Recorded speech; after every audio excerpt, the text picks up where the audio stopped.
purpose of this video is to explain how we administer the smell identification test. This test is known in the literature as the University of Pennsylvania Smell Identification Test, but commercially it's known as the Smell Identification Test. Basically comprised of 4 booklets, each of which contains 10 scratch and sniff labels on separate pages. It's a very straightforward test. Patients can administer this test, self-administer this test, or it can be administered by a test administrator, as we'll talk about today, or as we'll do today. So basically, each of the 40 test items has a multiple choice question. The first one is, does this odor smell almost like gasoline, pizza, peanuts, and lilac? What we do is we scrape open the odor and then have the subject or patient smell it. And when they give a response, we fill in the response into this column to the right of the descriptions. Now, it's very important that the patient gives an answer even if they smell nothing, or if they're not sure that it smells like any of these items. That's called forced choice testing, and it's very, very critical because it allows us to detect malingering, forces people to be very careful in trying to do the best they can in identifying an odor. And other reasons, we found that this is a much more reliable approach to this kind of testing. So it's very simple. Mistakes are made sometimes. People will scrape open the scratch and sniff label too much. It will smell more like pencil than it will like the odor that's supposed to smell like. So my usual strategy is to make a Z with a couple lines through it, and then I give it immediately to the patient, to the subject, and I say, this smells most like gasoline, pizza, peanuts, or lilac. Pizza. Pizza, okay? Then in that case, that's the third answer down. We fill in very nicely, completely that answer. We go to the next item.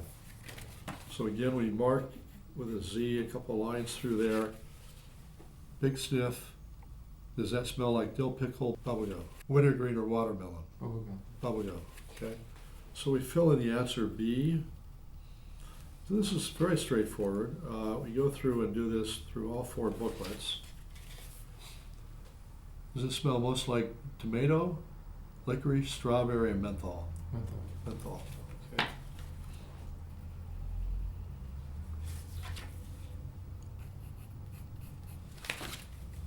Smell most like whiskey, honey, lime, or cherry?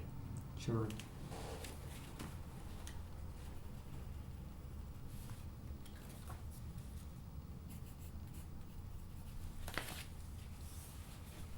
Does it smell most like grass, pizza, motor oil, or pineapple? Oil. Now, it's very important in this type of testing to be sure the person inhales, sniffs well. In some disorders like Parkinson's disease, they don't sniff as much, and so it's important to instruct and be certain that you hear the subject of the patient sniffing adequately as they're going through the test.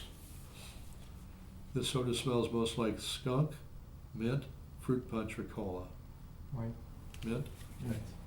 Now, we're using the North American version of this test, which has items, response items like skunk, which aren't known throughout the world. So there are 14, if I remember correctly, 14 different language versions of this test. And some of the items have been changed slightly, both in terms of the odors and the responses, but it's essentially the same. It smells like banana, garlic, cherry, or motor oil. Banana.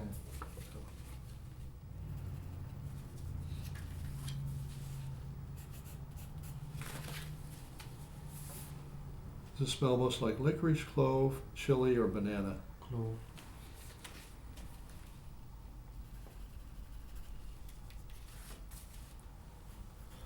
Notice we hold this right up to the nose so they can get a good sniff of the label.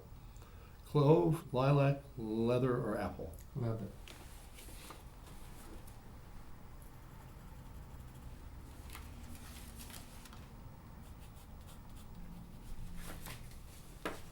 Does it smell like skunk, coconut, cedar, or honey? Coconut. Okay. So we've completed the first of the 4 booklets. Really, we can go through all 4 booklets, but you get the general idea. It's pretty straightforward. It's important, though, that you complete the booklets in the order that they're indicated. So you have booklet number 1, booklet number 2, 3, and 4. You always want to complete the booklets in that order. Having said that, for some protocols, if you want to randomize the booklets, or if you want to test one side of the nose separately from the other, but only want to use 40 odors, then you can randomize the booklets to the 2 nostrils, depending on the nature of your protocol. One of the other things that I think is very important when you give this test is you make sure the subject or the patient fills out the information in its entirety on the back of page 1. Here we have information about age, whether they smoke or not, their ethnic background, and so on. These are all important when we go to interpret the test results. If we don't know the age of the subject, or if we don't know their sex, then we really can't use the norms.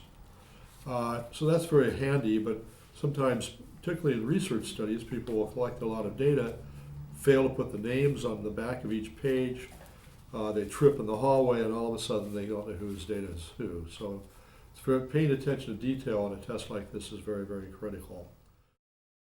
Now we've completed 2 of the booklets. I've shown you how a test administrator administers them, but I'm going to turn over the latter 2 booklets in this case to show you how easy it is that it can be self-administered.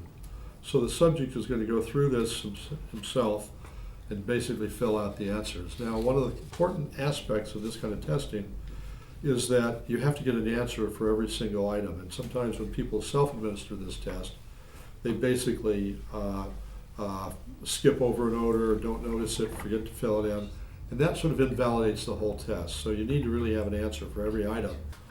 Okay? You can do the final 2, and then we'll score the test and go from there.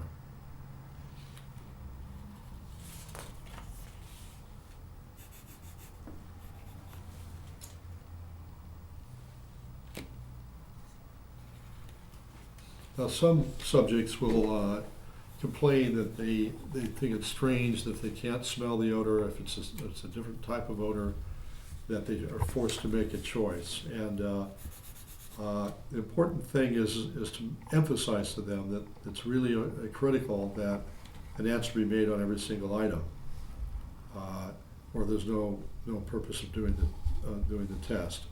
So I think that's one of the downsides of this is some people will not want to say they smell something when they don't smell anything. However, the vast majority of people that's not a problem with, and the others can be convinced, but you just have to be sure that they're aware that that's how the test operates.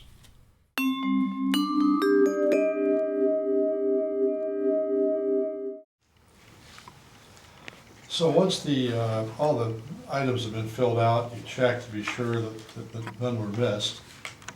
And then I'll show you how we score the test with the answer key and the norms. So this is the test manual, which explains everything that I've just explained in this video pretty much.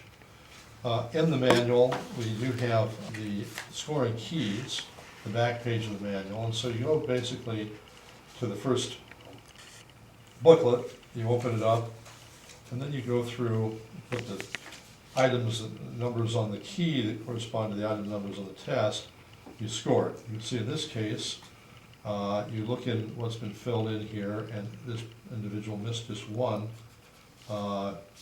actually, the very first one. So there's miss 1 on that. I usually write on that test the number that are wrong, on that booklet rather. Go to the second booklet, then the scoring key gets applied, and on this booklet there was 2 missed, so we marked them over like that, right, -2, on the front, -2. The third booklet, we did the same thing. In this case, all of the items were correctly answered, so we'll say 0 missed, 0 missed. And then finally, in the fourth booklet, we'll see if any of the items were missed, and it looks like that in that case, they were all done correctly. So again, it's a 0. So what we do is we have a total score out of 40. In this case, this individual had a 37. And we can look up that on the normative data sheet that are located in the administration manual. And you'll see that there are norms from page 8 to 9. So we can look up a person, in his case he was 32 years of age, scored 37, so he's actually at the 53rd percentile. Now he's right on average for a person his age. The norms are interesting because we can not only determine a person's percentile relative to their age and gender, but we also can determine in an absolute sense whether they have a smell problem. So we talk about, if you remember I mentioned that if they score low on this test, in this case below 5, the odds are they're avoiding the correct answer. We call that probable malingering. Remember, there are 4 choices. You should be able to get 1 out of 4 correct if you have no sense of smell. Therefore, you should get 10 out of 40 on average, but there's a sampling distribution around that. So in general, if you score anywhere from 6 to 18 on this test, you're in the anosmia range. In other words, you have no sense of smell. And it's a borderline gray as you get closer to the edges of that, but in general, that's useful clinically in terms of defining anosmia or no smell function. You can see in this region, you have severe, moderate, or mild loss, and then you have what we consider to be normosmia. So it's very helpful with patients to let them know that, yes, in an absolute sense, they may have, let's say, severe microsmia, but as you get over to the normative data with these percentile ranks, they may score above average. So if you get a higher score than 50, they're doing better than the average person in their age range. So that's very useful to have, both the absolute indication and the relative indication relative to one's sex and age. Notice we have male norms and we have female norms. Women have a slightly better sense of smell than men do, so we correct the norms slightly for the 2 sexes. Also notice that there's a drop-off in terms of what we consider to be normal in an absolute sense for young children. So 5 to 9-year-olds, we consider norm to be normal, anything over 19 to be pretty normal, as you can see here, whereas in an adult, that would be considered to be a severe loss. Certainly for very young children, they're not familiar with all the items. As a consequence, we've adjusted the norms accordingly. So that's pretty much the way that test is done. The key things are to get an answer for every single item, that the individual doesn't scrape away all the odors on the scratch and sniff label, and then you can essentially look at the norms in a very straightforward fashion and interpret the test. I want to thank you for your attention, and that pretty much tells you how to do the smell identification test.